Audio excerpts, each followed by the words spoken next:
रोजी बुलढाणा जिल्ह्यातील सिंदखेड राजा येथे झाला.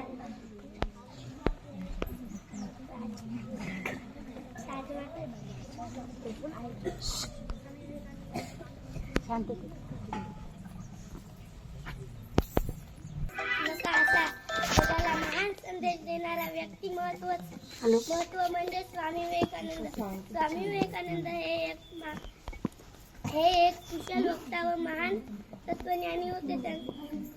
त्यांचा जन्म 12 जानेवारी 1863 रोजी कोलकाता येथे झाला.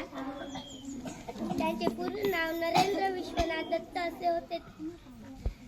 त्यांच्या वडिलांचे नाव विश्वनाथ दत्त व आईचे नाव भुमेश्वरी देवी असे होते. लहानपणी स्वामी विवेकानंद नंदांवर त्यांच्या आई वडिलांचे उत्तम संस्कार केले. 1893 मध्ये स्वामी विवेकानंदने जागतिक धर्म संस्थेत पहिले भाषण केले. ती पहिली ओर अमेरिका के भाई और बहनों सबको मेरा नमस्कार या ओळीने सुरुवात केली. एवढे बोलून मी माझे